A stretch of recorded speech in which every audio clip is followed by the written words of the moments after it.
அமெரிக்காக்கே அதிபராக இருந்தாலும் சட்டத்துக்கு கட்டுப்பட்டு தான் ஆகணும் அப்படின்றத தெளிவுபடுத்தியிருக்கு அமெரிக்க அதிபரான ட்ரம்ப் அவர்கள் செய்திருக்கிற இந்த செயல்.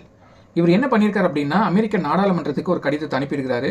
இதில் நாங்கள் எந்த சட்டத்தையும் மீறலை, நான் எந்த தவறும் செய்யலை, என்னுடைய வரைமுறைகளுக்குள்ளாக தான் நான் நடந்துக்கிறேன் அப்படிங்கிற மாதிரியான விளக்கத்தை அமெரிக்க நாடாளுமன்றத்துக்கு ட்ரம்ப் அவர்கள் கொடுத்திருக்கிறார். இதனுடைய பின்னணி என்ன அப்படின்னா, அமெரிக்காக்கே அதிபராக இருந்தாலும் சட்டத்துக்கு கட்டுப்பட்டு தான் ஆகணும்னு சொல்லி அமெரிக்காவில் சில சட்ட வரமுறைகள் அப்படின்னு சொல்லியிருக்கு. இவர் அதிபராக இருந்தாலும் இவரை விசாரிக்கக்கூடிய உரிமை, பவர் அப்படிங்கிறது நாடாளுமன்றத்துக்கு இருக்கு. இதை தாண்டி இவர் பண்ணக்கூடிய போர் அப்படிங்கிறத நாடாளுமன்றம் ஒப்புதல் அளிச்சாதான் இவர் தொடர்ந்து நடத்த முடியும். இல்லைனா இவர் போரை நிறுத்தி தான் ஆகணும். ஸோ இதை பற்றி தான் தெளிவாக இந்த வீடியோவில் பார்க்க போகிறோம். வாங்க வீடியோக்குள்ளே போகலாம். அதுக்கு முன்னாடி நம்ம சேனல் நீங்கள் இன்னும் சப்ஸ்கிரைப் பண்ணாமல் இருந்தீங்கன்னா சப்ஸ்கிரைப் பண்ணிவிடுங்க. ஒருவேளை நீங்கள் ஃபேஸ்புக்லையோ இன்ஸ்டாகிராம்லையோ இந்த வீடியோ பார்க்குறீங்கன்னா அங்கே நம்ம ஃபாலோ பண்ணிக்கோங்க. இப்போ வாங்க வீடியோக்குள்ளே போகலாம். சமீப காலமாக நடந்துட்டு இருக்கிற பிரச்சனை என்ன அப்படிங்கிறது நமக்கு தெரியும். அமெரிக்காவுக்கும் ஈரானுக்கும் நடுவில் மிகப்பெரிய அளவில் வார் நடந்து சீஸ்ஃபயர் அனௌன்ஸ் பண்ணப்பட்டு இப்போதைக்கு பேச்சுவார்த்தை நிலையில் அது தொடர்ந்துட்டு இருந்தாலும் ஹார்மோஸ் நிலசந்தியை இப்போதைக்கு அமெரிக்காவும் ஈரானும் மூடி வச்சிருக்காங்க. இதனால உலக அளவில் எண்ணெய் வர்த்தகம் பாதிக்கப்பட்டிருக்கு. பல நாடுகளில் விலையேற்றத்தை சந்திச்சிருக்கிறாங்க, அத்தியாவசிய தேவையான பொருட்கள் எல்லாத்தையுமே. ஸோ இது ஒரு பக்கம் இருக்கட்டும். இப்போ அமெரிக்கா ஈரான் மேல சண்டை செஞ்சுட்டு இருக்காங்க. இப்போதைக்கு பேச்சுவார்த்தை நிலையில சண்டை நடக்காம முட்டுக்கட்டையை போட்டுட்டு இருக்காங்க. இந்த நிலையில அமெரிக்க அதிபரான ட்ரம்ப் அமெரிக்க நாடாளுமன்றத்துக்கு ஒரு கடிதத்தை எழுதியிருக்கிறாரு. ஸோ இந்த கடிதத்தை எதுக்கு எழுதினாரு அப்படின்னா, நாடாளுமன்றத்துக்கு ட்ரம்ப்பையே அதிபரையே விசாரிக்கக்கூடிய பவர் அப்படிங்கிறது இருக்கு. இந்த சட்டம் என்ன சொல்லுது, இந்த சட்டம் எப்ப கொண்டு வரப்பட்டது, இந்த சட்டம் எதனால கொண்டு வரப்பட்டது அப்படிங்கிறத நம்ம ஃபர்ஸ்ட் தெரிஞ்சுக்கலாம். அமெரிக்க சட்டமும் வரலாறும் என்ன சொல்லுது அப்படின்னு நம்ம கொஞ்சம் பார்த்தோம் அப்படின்னா, கிட்டத்தட்ட இது இப்போ கொண்டு வரப்பட்டது கிடையாது. 1787 வருஷத்திலேயே இந்த சட்டம் அப்படிங்கிறது கொண்டு வரப்பட்டிருக்கு. எந்த ஒரு தனிநபரும் சர்வதிகாரியாக மாறிவிடக்கூடாது அப்படிங்கிறதுக்காக 1887 இந்த சட்டத்தை கொண்டு வந்திருக்கிறாங்க. எப்போ உருவாச்சு அப்படின்னா, அமெரிக்க அரசியலமைப்பு உருவான போதே இந்த அமெரிக்க அரசியலமைப்பு சட்டமும் உருவாக்கப்பட்டது.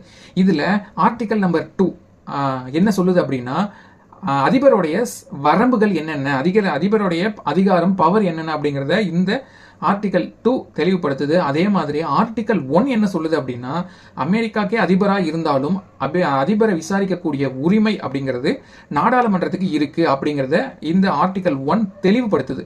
அதே மாதிரி இந்த சட்டம் எதற்காக இந்த சட்டம் அப்படின்னு பார்த்தீங்க அப்படின்னா, அமெரிக்கா பிரிட்டிஷ்காரங்க கிட்ட இருந்து விடுதலை வாங்கின போதே மன்னராட்சி முறை மீண்டும் வந்துவிடக்கூடாது அப்படிங்கிறதுல மிக தெளிவாக இருந்தாங்க. அதனால தான் இந்த சட்டத்தையும் கொண்டு வந்தாங்க. எந்த ஒரு அதிபரும் சர்வாதிகாரியாக மாறிவிடக்கூடாது அப்படிங்கிறதுலையும் இவங்க தெளிவாக இருக்கிறாங்க. ஸோ அதனால தான் இந்த சட்டம் அப்படிங்கிறது, இந்த பவர், அதாவது நாடாளுமன்றத்துக்கு அதிபரை விசாரிக்கக்கூடிய பவர் இருக்கு அப்படிங்கிற சட்டத்தை 1789 கொண்டு வந்துட்டாங்க. அடுத்தது, இப்போ அதிபர் ட்ரம்ப் எழுதியிருக்கிற கடிதத்துக்கும் இதுக்கும் என்ன சம்பந்தம் அப்படின்னு பார்த்தீங்கன்னா, இது இப்போ ரீசெண்டாக நடந்த ஒரு சம்பவம். 1900, அதாவது நவம்பர் 7 1973 ஒரு புது சட்டத்தை கொண்டு வராங்க. நம்ம ஏற்கனவே பார்த்தோம் 1787 கொண்டு வந்த சட்டத்துடைய எக்ஸ்டென்ஷனா இப்போ இந்த அமெரிக்கா வியட்நாம் போர்ல ஈடுபட்டிருந்தாங்க. அந்த சமயத்தில் மீண்டும் ஒரு சட்டத்தை உருவாக்குறாங்க. இது மிகுந்த சர்ச்சைக்கு அப்புறமா தான் இது சட்டமாக்கப்பட்டது. சட்டசபையில எல்லாம் பெரிய பிரச்சனையாகி அப்புறமா தான் சட்டமாக்கப்பட்டது. என்ன நடந்திருக்கு அப்படின்னா, 1973 வருஷம் போர் அதிகார சட்டம், வார் பவர் ஆக்ட் அப்படிங்கிற ஒரு சட்டத்தை அமெரிக்க நாடாளுமன்றம் கொண்டு வருது. ஏன் கொண்டு வந்தாங்க அப்படின்னா, இதுக்கு முன்னாடி நடந்த வியட்நாம் போர்ல, அதாவது 1973 அந்த டைம்ல நடந்துட்டு இருந்த வியட்நாம் போர்ல மிகப்பெரிய அளவுல அமெரிக்க வீரர்களுடைய உயிரிழப்பும், அமெரிக்காவுடைய பல லட்சம் டாலர் மதிப்புள்ள சொத்துக்களும் இழக்கப்பட்டிருக்கு. இது நாடாளுமன்றத்துக்கே தெரியாம ரகசியமான குண்டு வீச்சு நடந்தது, போர்ல இறங்கினது, அதிபர் தன்னிச்சையா செயல்பட்டது அப்படிங்கிற பல காரணங்களால இந்த சட்டம் அப்படிங்கிறது ஏற்றப்பட்டது. யார் கொண்டு வந்தாங்க அப்படின்னா, அப்போதைக்கு அதிபராக இருந்தவர் ரிச்சர்ட் நிக்சன் அப்படிங்கிற ஒரு அதிபராக இருந்தார். இந்த சட்டத்தை பயங்கரமா எதுக்குறாரு, தன்னுடைய கட்சியை சேர்ந்தவங்களை வச்சு பயங்கரமா மேனிபுலேட் பண்ணி இந்த சட்டமே வர விடாம பண்ணணுங்கிறதுக்காக எவ்வளவோ முயற்சி பண்றாரு. ஆனா பல தடைகளையும் மீறி இந்த சட்டம் அப்படிங்கிறது கொண்டு வரப்பட்டது. இதோட நோக்கம் என்ன அப்படின்னா, எந்த ஒரு தனிநபரும் அதிபராகவே இருந்தாலும் நாட்டை போருக்குள்ள தள்ளக்கூடாது.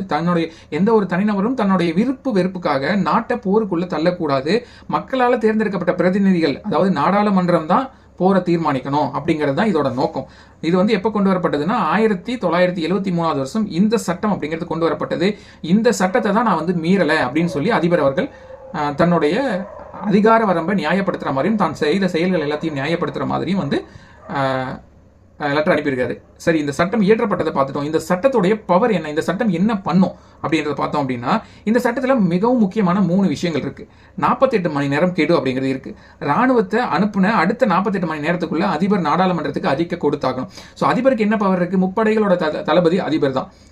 அதிபருக்கு வந்து ஒரு நாட்டுக்கு போற வழிநடத்த, அதாவது படையை வழிநடத்தக்கூடிய பவர் அப்படிங்கிறது இருக்கு. படையை வந்து இவர் வழி நடத்தலாம், ஆனால் போரை நடத்த முடியாது.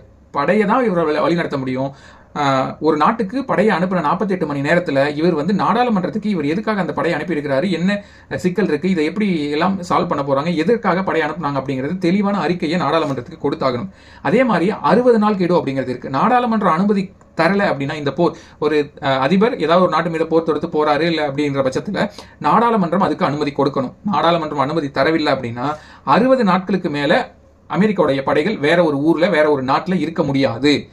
இதை வந்து தெளிவாக நம்ம புரிஞ்சுக்கணும். 60 நாளைக்கு மேல எந்த ஒரு நாட்டிலையும் அமெரிக்க படைகள் இருக்கக்கூடாது. அடுத்த 30 நாள் மேற்கொண்டும் அனுமதி தரவில்லை அப்படின்னா அடுத்த 30 நாளைக்குள்ள, அதாவது மொத்தம் 90 நாட்களுக்குள்ள அமெரிக்காவிலிருந்து கிளம்பின படை மொத்தமும் திரும்பவும் அடுத்த 60லேருந்து அடுத்த 90 நாட்களுக்குள்ள மொத்த படைகளும் பத்திரமா திரும்ப அமெரிக்காவுக்கு கூட்டிட்டு வந்திருக்கணும். இது யாருடைய பொறுப்பு? அதிபரா இருக்கிறவருடைய பொறுப்பு. ஏன்னா அவர் தான் முப்படைகளுடைய தளபதி. முப்படை தளபதிக்கு நாட்டுடைய படையை வந்து திருப்பி கொண்டு வரணும் அப்படிங்கிறது சட்டம் அப்படிங்கிறது இருக்கு. சுருக்கமா சொல்ல போனா அதிபருக்கு ராணுவத்தை வழிநடத்துற உரிமை வேணா இருக்கு. கமாண்டர் இன் சீப், அதாவது அவர் சீஃப் ஆபீசரா இருந்து வழி நடத்தலாம். முப்படைகளையும் வந்து இவர் வழி நடத்தலாம். ஆனா போரை தொடங்கவோ இல்ல போரை நீட்டிக்கவோ நாடாளுமன்றத்துடைய power of the purse of declaration அனுமதி கட்டாயம் வேணும் அப்படிங்கிறது தான் இந்த சட்டம் தெளிவுபடுத்துது. எந்த ஒரு தனிநபரும் தங்களுடைய சொந்த விருப்பு வெறுப்புக்காக அமெரிக்காவை ஒரு போருக்குள்ள தள்ளக்கூடாது அப்படிங்கறத தெளிவுபடுத்த தான் இந்த சட்டம் அப்படிங்கிறது இயற்றப்பட்டது. இப்போதைக்கு ட்ரம்ப் எழுதியிருக்கிற இந்த கடிதமும் இந்த அதிகார வரம்புகளை சுத்தி தான் இருக்குது.